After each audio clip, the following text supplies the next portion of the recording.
Hello, world, and welcome to Creating Light with Kelsey.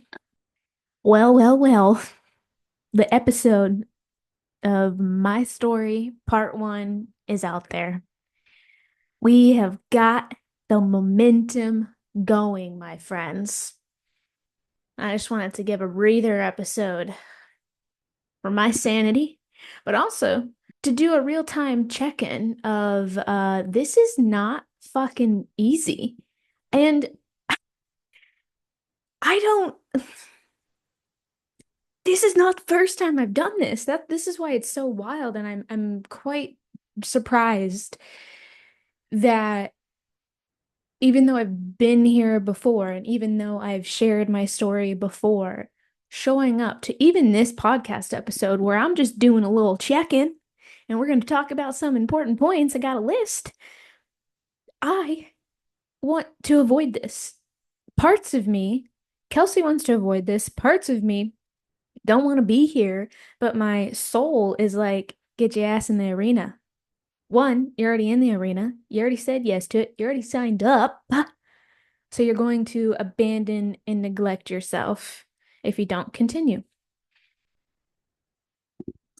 But that doesn't mean that my human self is still not here in the arena with me, because we can't actually get shit done if we're not both in the arena, the soul and the human. The main feelings that I've been experiencing on action. Like one is avoidance. Like I sat on my phone and scrolling and doing like just scrolling, just looking. And I'm like, let me unwind from a day that wasn't even hard or stressful before I prepare to come on the podcast today. Um, Let me find anything to waste time to maybe if I waste enough time and then I look at the time of then and then say, oh, it's too late. My brain's tired. I can't show up in the way that I would want to. So let's start fresh the next day. That's the mind right there, baby. So I noticed that. Noticed myself being on my phone and scrolling and trying to numb and not be with discomfort because this is uncomfortable. And then when I sat down as I was preparing, I put a little bit of makeup on, I put different clothes on, um, and then I sat in this seat, grounded myself, and then I'm feeling disgust and rage. And then my mind comes back into the arena. Let's just use that metaphor for today. My mind comes back and is like trying to question why we're feeling. Like, why are we feeling this? Why do we feel such strong feelings of rage and disgust still about the past trauma that we've experienced? Does that mean you're actually not free from it? That's a story. That's a lovely narrative. But it was something to be curious about. I was like, damn, what is this? Like, am I not free? Like, because I've done so much healing work from it. And it's not that like that I wouldn't ever feel these feelings in relation to this again, but it's as if I do feel my past self with me, because one, it's her story to tell, and then two, almost a similar intensity and charge of the emotions are here. And that potency had the mind question, are we actually not free from this? And then the illusion of, because shouldn't we be okay? Shouldn't we not really feel this? Because that means that we're free from this. And I have a distinct clarification for you on that. That also came to me, so I would like to share. And listen to these words closely. Neutrality is different than numbness. Because I would honestly be concerned if I didn't feel anything when I would show up to talk about darkness. that means I'm disconnected. That means I'm not in my body. If I am numb, then I am not in the present moment. If numbness is always here while I talk about this, neutrality is different because then the question comes from that is, yes, these feelings are here and they're very big and they're still intense, but are they attached to the trauma as far as like a story in a way that I perceive myself, perceive others, or perceive the world? Because then that is not neutrality. If the feeling is just here, existing, but it's not attached to any of those things, to me that I still identify that as freedom. To me, that is neutrality still, because the feeling exists, but there's no story to it. There's no rhyme or reason. It's just here. And I am okay with that and I welcome that. And to break down this particular definition of neutrality further is to gauge that of is it neutrality or is it numbness? And neutrality doesn't mean not feeling feelings, is what's currently here in this arena is disgust and rage.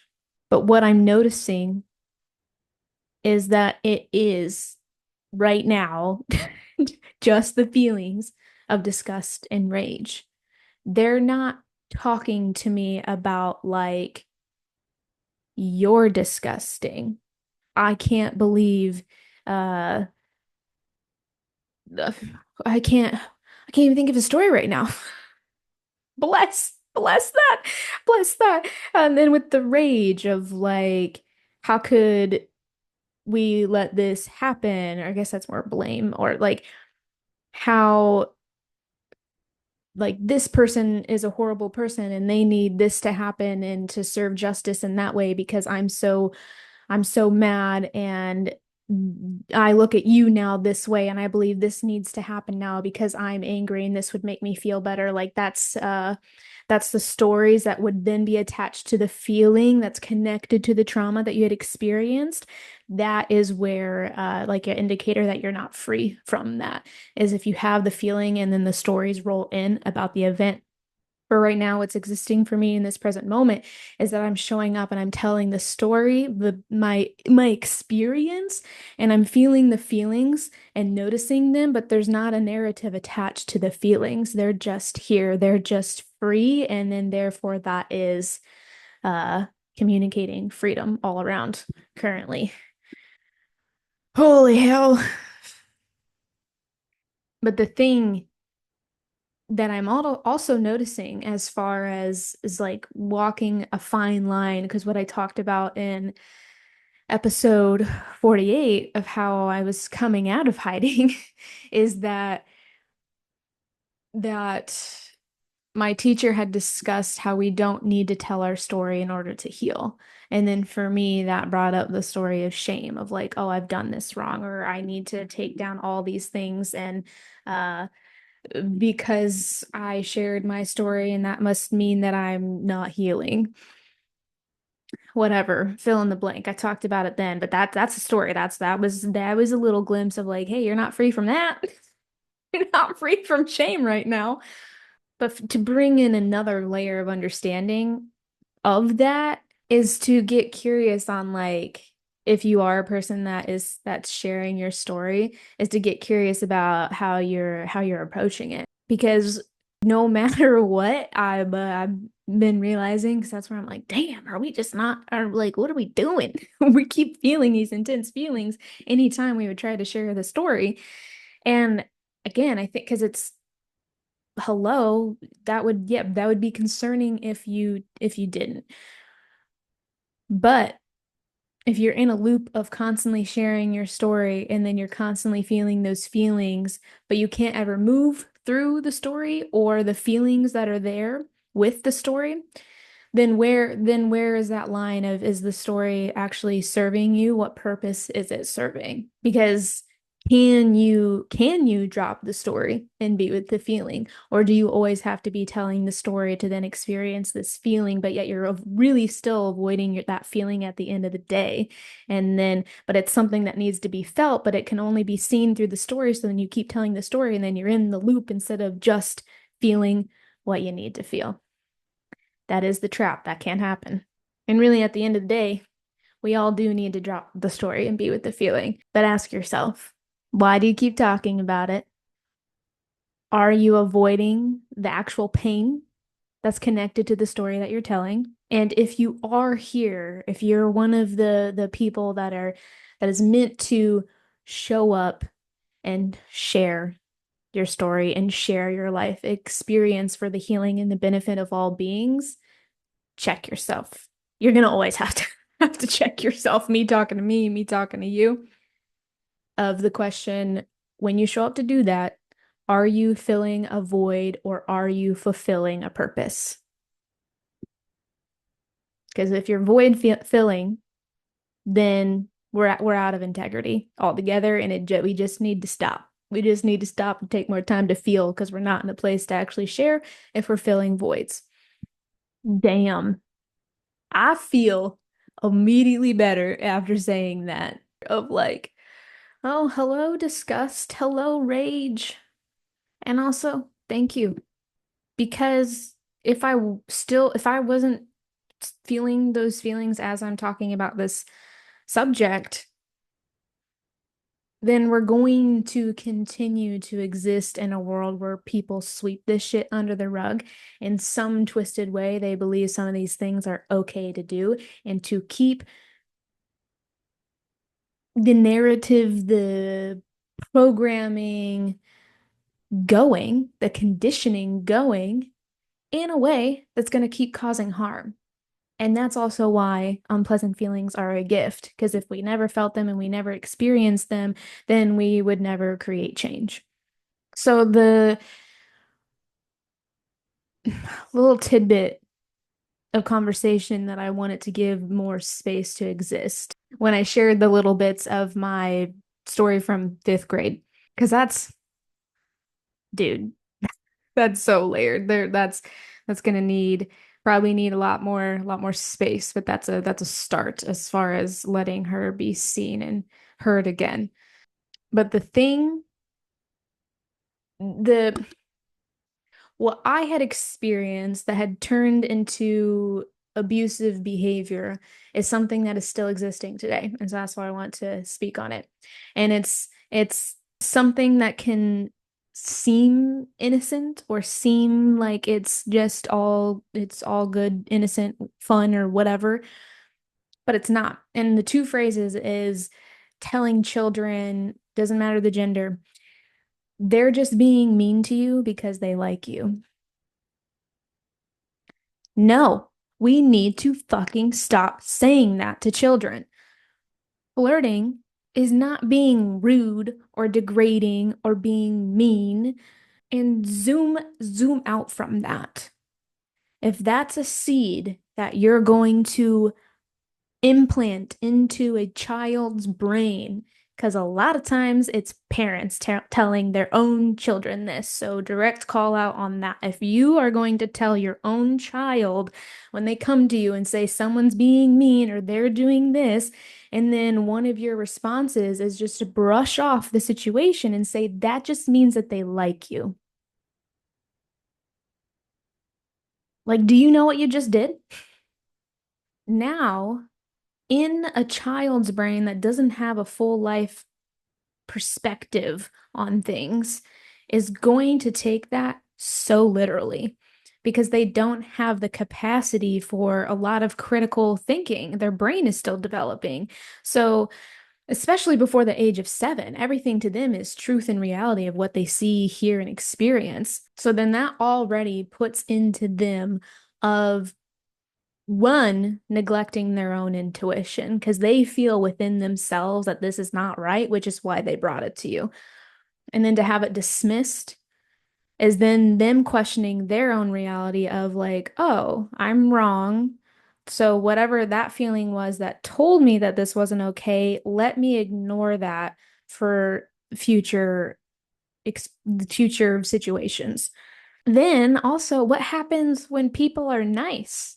People rejecting kind. I'm not talking about the toxic, I'm a nice dude, but I'm actually a manipulator. No, I'm talking talking about actual people from kindness, and people then don't know how to receive it because of this deeply ingrained program of when people are mean to you, that means they like you.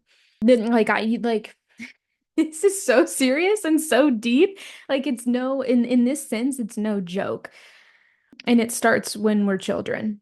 And with that statement too is then we're also teaching children to not have boundaries and to not stand up for themselves, of to accept abusive behavior. And that's exactly what happened to me. I was like, "Oh, okay. All right." I went to trusted adults and then I was told that this means they like you. And then I was also like, or then for me, it was like, oh, because you're popular and that's how you get all this attention. I was like, well, I don't fucking want any of it. I didn't even ask for any of it. What does popular even mean? I'm 10 years old. But with that, so then it's like, okay, so this is just how it is. And then uh parents aren't going to do anything about it. Nothing's going to change. Hopelessness can come into the picture and defeat, and then that becomes the way we start to exist in the world, which sets us up to be okay with further abuse, to be okay with not speaking up and not having boundaries and not calling people out on their bullshit.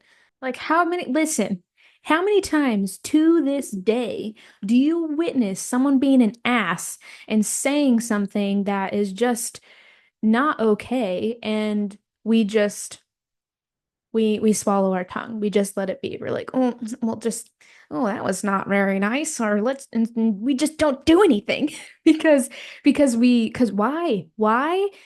My theory is because it starts from this little seed of letting it be okay for people to be mean.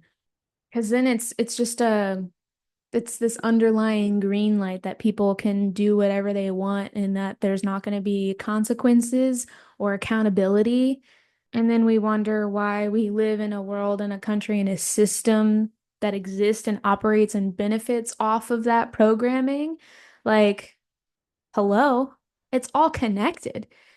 And then the other saying that ties along with this, and this one is a gendered saying, but the saying of boys will be boys is a lot, it's the same line, just a little bit different flavor. And again, where's the accountability with that? I don't care how old a child is. We need to hold them accountable and teach consequences for behaviors and actions. Like it starts then. And it's not just like, because this isn't a boy climbing a tree when the mom said no, then they fall down, they get hurt a little bit, and then they run back around again. Oh, boys will be boys. It's not that. We're talking about, from my experience, that boys were sexually harassing me all year long, and the response that I got was boys will be boys. Are you fucking kidding me?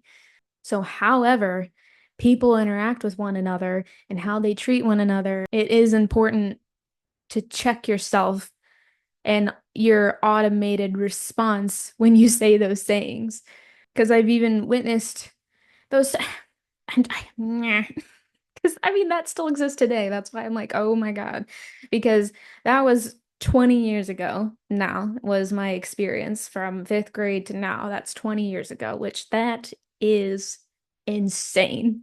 Let's not get into that. But the fact that 20 years have passed and that's still existing is also insane. And like I was saying, witnessing children today of in the gendered sense of a lot of young girls are still being brushed aside in the way that boys are allowed to treat them or to address them and push their boundaries. And it's just like, oh, he's just doing this or just doing that, or it means they like you, or he's just trying to have fun. But it's in the way of violating body boundaries, um, not listening to no's, or just flat out being rude.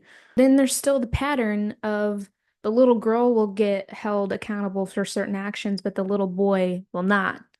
So that is like they'll still get the tap and be like, ah, boys will be boys. We gotta not do that because I'm telling you straight up, those are planting seeds of program for abusive behavior to continue across the board. Okay, I was not going to do this. I actually wrote it down to do it.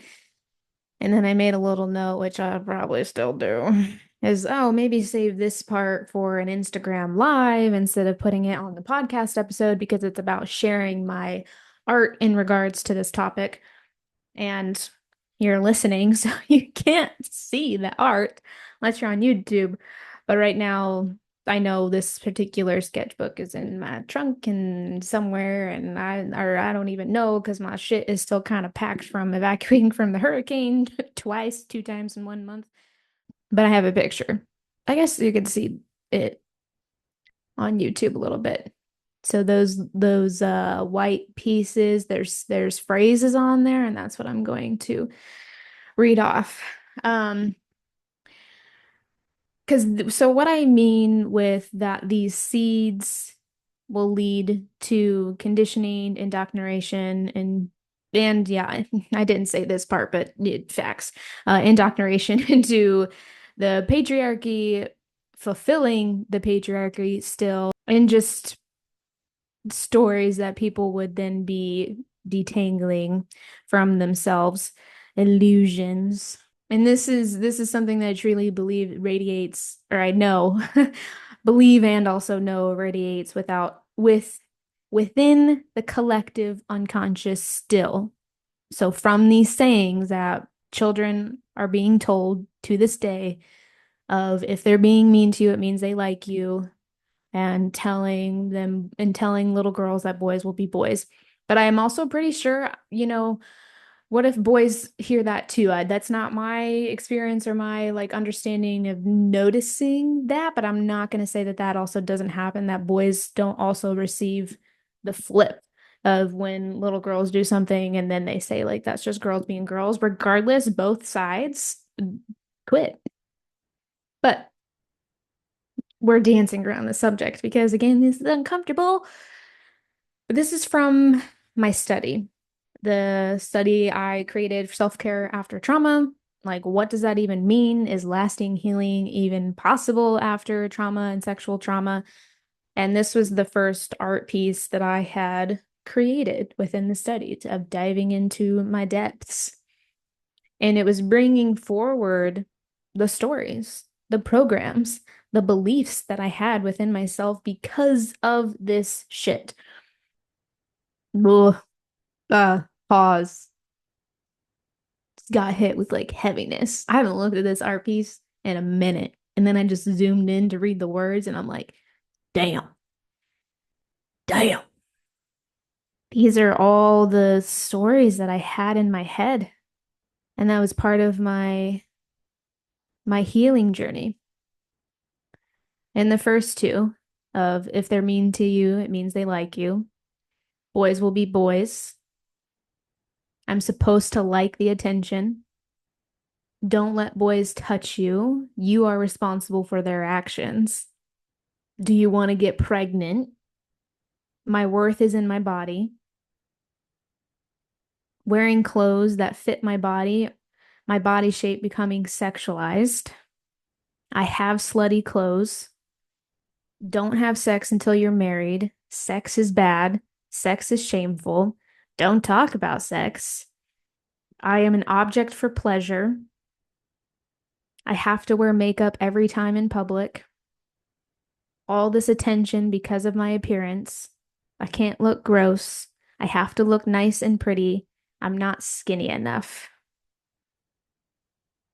So some of those obviously didn't stem from the seeds of if they're mean to you, that means they like you, and boys will be boys, but a lot of those did. And that's why I'm saying that I don't think people realize the harm that these sayings can cause and how much that they infiltrate into your psyche, your unconscious mind, your entire being to where then it can affect the way that you view yourself, you view others, and that you perceive the world. And it's an illusion. It's an illusion. I did not plan how I would end the episode, but what is immediately coming to mind is to remind you of your power, that we have the power to change the narrative, but we can't change the narrative until we bring light to the dark and that we understand, like, oh, hey, this is actually fucked up, so let's do something different. And we can. We have that power. You don't know what you don't know. And the lovely quote that I just by Maya Angelou is do the best you can until you know better. And when you know better, do better. So if you learned something today, take with it, stay, take with it what you will, whatever I'm trying to say. Take what resonates, leave what doesn't. And if it brought up big feelings, dense emotions, feel it, be with it, because it's meant to be felt so it can be freed. Freed from the stories, free from the narrative, free from the illusions, free from the stories that are programmed from things like this that was discussed in the podcast episode. Feel it, feel it, feel it, feel it. And if you don't know how to do that, check out the show notes. I have resources for you. You can try a somatic class for free by signing up to my email list. There's different ways that we can work together, and there's different recorded somatic practices that you can look at and try. And I'm building on those. That will ever forever be evolving. But yeah, if when I say you need to feel and you're just like, I'm not quite sure how to do that, others might be feels too big for me to do on my own, I am here of support and just look at whatever speaks to you. But thank you for being here. And remember, when we see the light in ourselves, we create light in others.